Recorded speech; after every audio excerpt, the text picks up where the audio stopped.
மச்சான் happy birthday மச்சான். மச்சான் தேங்க்ஸ் மச்சான்.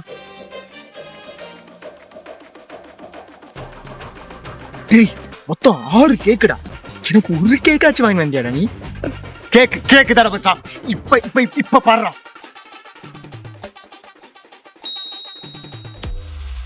டேய் என்னடா இது? இதெல்லாம் கேக்காடா? சரிடா, கேண்டில் எங்க? Happy birthday to you. Happy birthday to you. Happy birthday to. Thank you so much மச்சான். டேய் இந்த போட்டோ மட்டும் அப்லோட் பண்ணறாதடா. ஏன்டா? இல்லடா, இன்னைக்கு சனிக்கிழமை எங்க வீட்டுல முட்டை சாப்பிடக்கூடாதுன்னு சொல்லுவாங்க. நாளைக்கு அப்லோட் பண்ணிக்க மச்சான். சரி மச்சி, நான் ஸ்கெட்யூல் போட்டு வச்சிடுறேன். ஓகேவா? My everything 0 0 0 0.